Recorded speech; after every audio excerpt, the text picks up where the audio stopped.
So, last time on my channel, I watched the first episode of the Avatar live action series on Netflix, and it was okay. I promised to come back here once I had finished the show, and now I have finished the first season, and my reaction is that's it. The live action left a lot to be desired. One of the things that really confused me is that Katara's character felt so flat. In the OG show, I think she's so admirable because of her passion to help people against all odds. But in this live action, I feel like she was deduced to Katara, who needs to waterbend. Full stop. It's only 8 episodes, so I know it was bound to leave out a lot of what the original series had, but it was still lacking in depth and creativity, aside from the impressive cinematography and CGI. Was it really necessary to have a remake in the first place? During the late 2010s and into the 2020s, the number of live action remakes has been increasing exponentially. Be it the Disney live actions or anime remakes or even science fiction films, there is a firm clutch on the film industry with live action remakes, but with a modern twist. I always wondered why not just put more effort into making something new with its energy? Why are we sticking to something that we already know? So I'm calling it. This generation has a creativity problem, and live action remakes are evidence of this. Sup howdy, welcome to my YouTube channel. I'm Rumbo, yay! And for those who don't know me already, I'm an artist and I make videos just about that. So if that interests you, you might want to stick around and hit the subscribe button down below.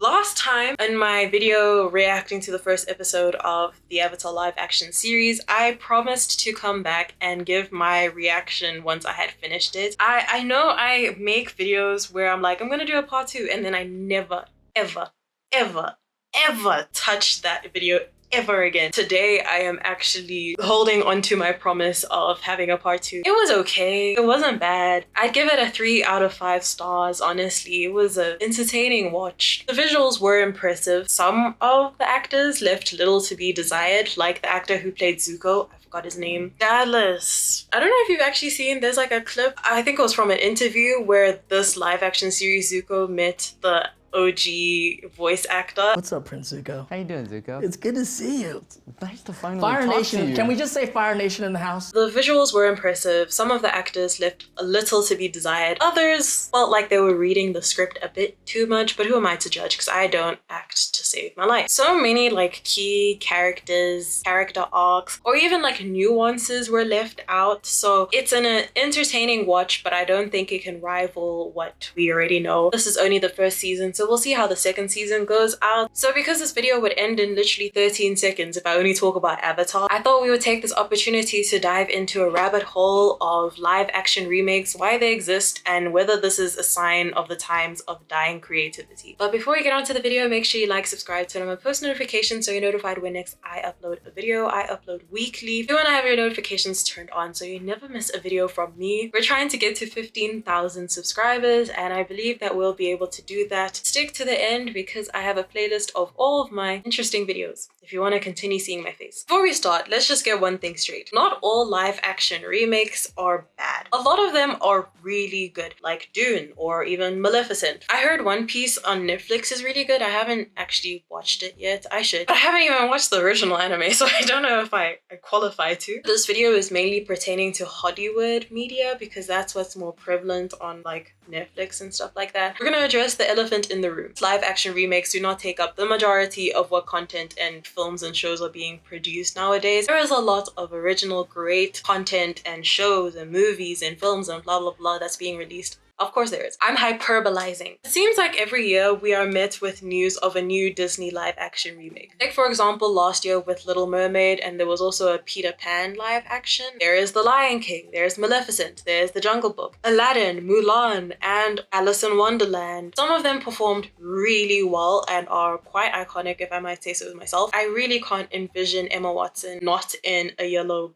ball gown. Others, on the other hand, in the context of Disney, there is a large die-hard fan base that ensures that there will always be a demographic for these live action remakes, and I would like to refer to this demographic of people as millennials. Listen, I also grew up on Disney. I am also a big Disney fan. Wizards of Waverly Place, That's So Raven. Pretty sure that I've watched Tangled at least 186 times. Seeing videos of people who dedicate their entire life savings to Disney trips or try to give birth in the actual theme parks, I will reserve that title of a die-hard Disney fan to them. Reminiscing on the magic of Disney's past films and past successes seems to be something that like a lot of the millennial generation enjoys, so there's always a demographic for these live action remakes. Also, because it's a great opportunity to get well-known actors and actresses into the show. For the most part, if it's done well, it's going to be a huge blockbuster hit. I would argue that Netflix did the same thing with Avatar. Avatar: The Last Airbender is frankly iconic.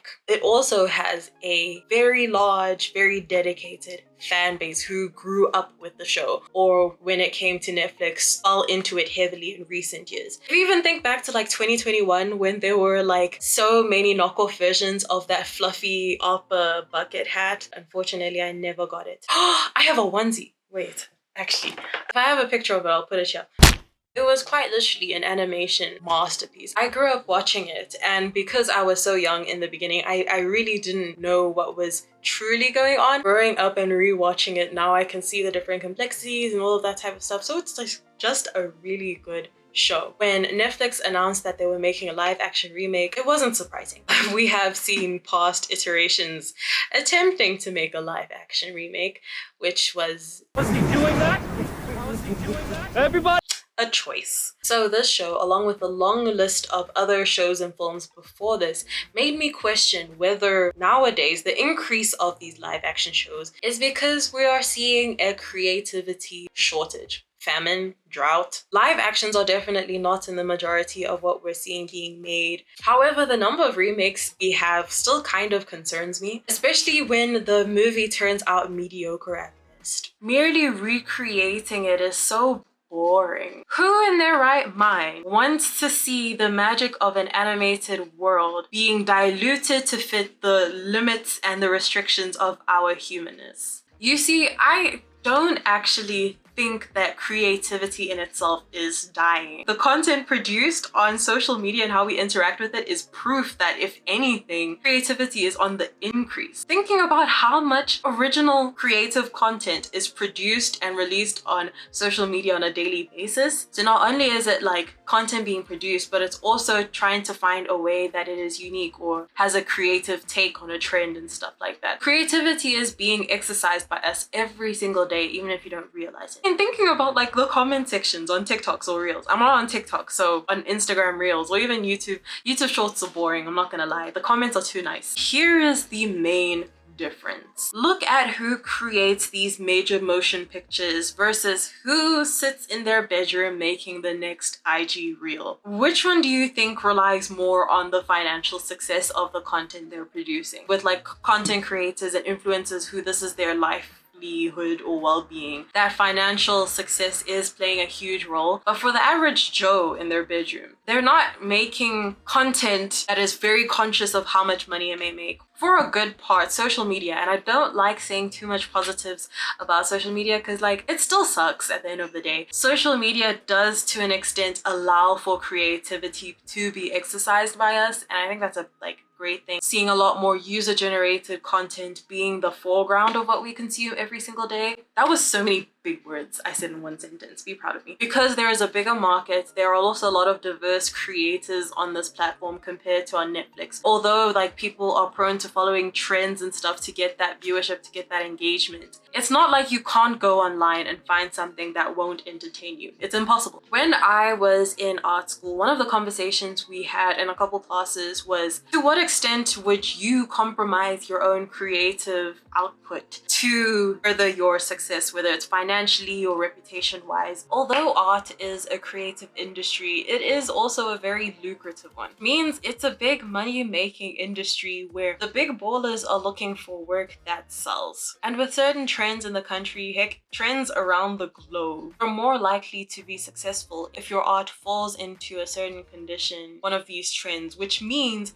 you're no no longer only working out of your own creative vice. When I go to major art events, it's sometimes clear to see which art is made to sell versus which art is made for creation's sake. Personally, it's not hard to figure out which one I enjoyed more, but it's something I also wrestle with a lot. Do I make something that others are proud of, or do I unashamedly make my creativity run wild? At the end of the day, wealth and comfortability are important. I can't just live, laugh, love in dire circumstances. It's also not black and white. Many creatives have multiple streams of creativity, some of them which makes them income, which makes them money, but others which are purely for enjoyment or doing something that they are passionate about. So it's not unusual to make something you don't necessarily care about just to earn a living. And the same can be said for these major industries, as if we can equate it to a 21-year-old that's still living with their parents.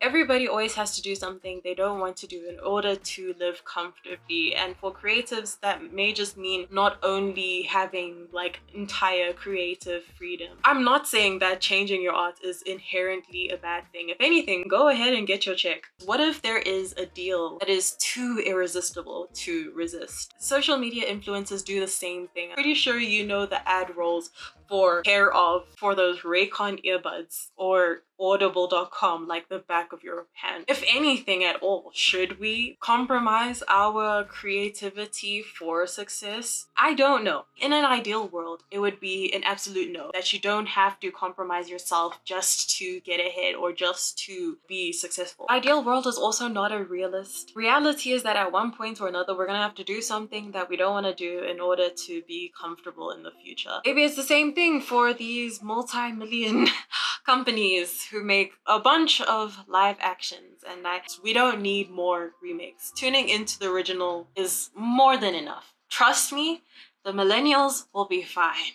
But I'm gonna end this video off here and say thank you so much for watching. If you like the video, like. If you like, please subscribe, comment down below, all that fun jazz, and until then. I like to be educated, but I'm so frustrated. Hello to my